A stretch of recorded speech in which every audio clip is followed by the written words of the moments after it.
Hey everyone, welcome back to another immediate movie reaction. I am coming out of just seeing It Lives Inside, a independent horror film written and directed by Vishal Dutta. It is based on Indian culture and folklore, and I'll tell you what I think right after the break.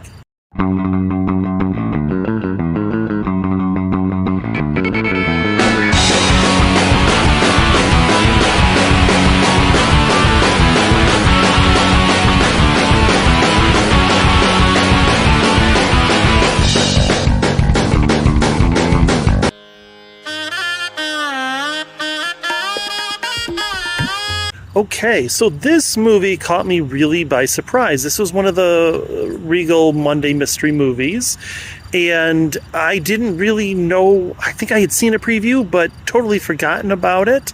I assumed when I heard the title that it was going to be just another one of the standard, young girl gets possessed by the devil and so forth. Very Christian based. However, this is not. This is based on Indian folklore, and specifically with the goddess Durga, who has fought off demons and captures them. And when we see this movie, it starts out with a young girl named Samita, who is, a typical teenager, ethnic, she's sort of struggling with wanting to be part of her culture, but also wanting to be part of the American culture, and, finding that dichotomy, that line between. And her mother is more traditional, still trying to uphold the old ways. And, now she's being separated, and that's kind of where this movie is coming in.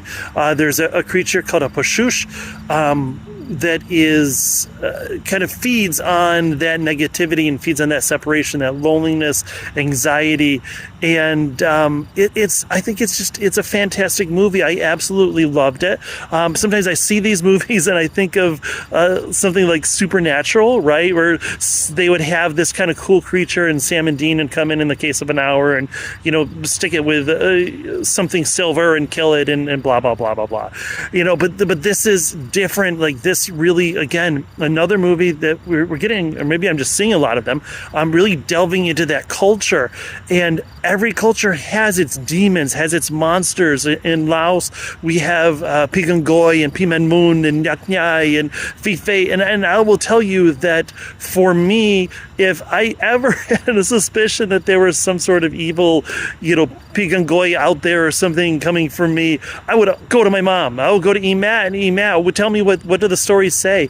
And that's what happens with this, which is what I love. Even though it's maybe not right away, this movie takes a long time to get going. It's not exactly perfect. There are some things that it does really well, but I think building up that family and that culture and that relationship and the idea of where this demon could have come from, I think that's where it really excels. It's a really solid horror movie. It's hard to judge how scary a horror movie is, right? Because it's sort of like a hot pepper. You know it if you taste it, and everybody has different tolerance for it. I would put this somewhere at like a jalapeno level, right? It'll definitely kick you, but it's not the worst. Somewhere, scarier than Stranger Things, but not quite Hereditary. I think that this is, as a PG-13 rating, I believe it is. I think that's just about perfect. It sits right in that sweet spot. One of the things that I love about it is that there's not a lot of just blank jump scares. There's not a lot of, you look in the mirror and there's something behind you or that sort of thing. Not that it doesn't exist at all, but it's not what this movie is predicating its scares on. Instead, it's building that tension.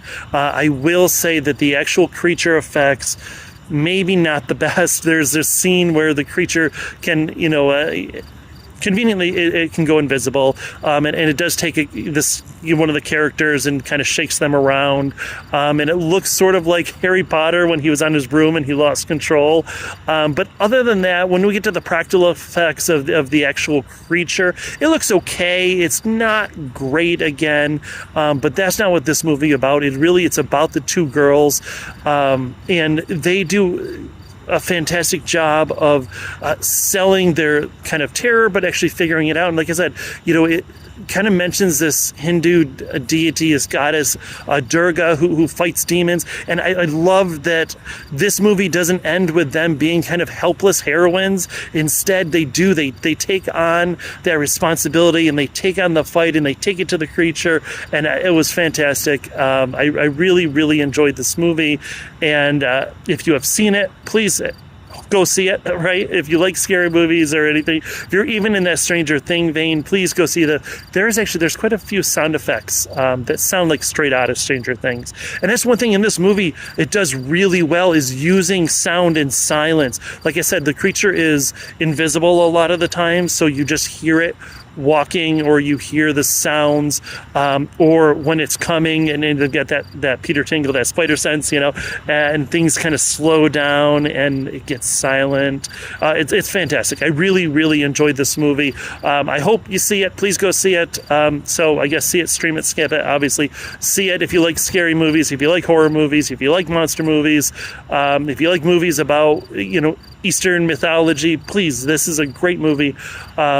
And support it, right? At the very least, when it comes out to a Netflix or wherever it is, your local streaming service, go ahead and stream it. And I really enjoyed it, if you haven't heard. So I will see you after the next movie, and thank you. I appreciate you all.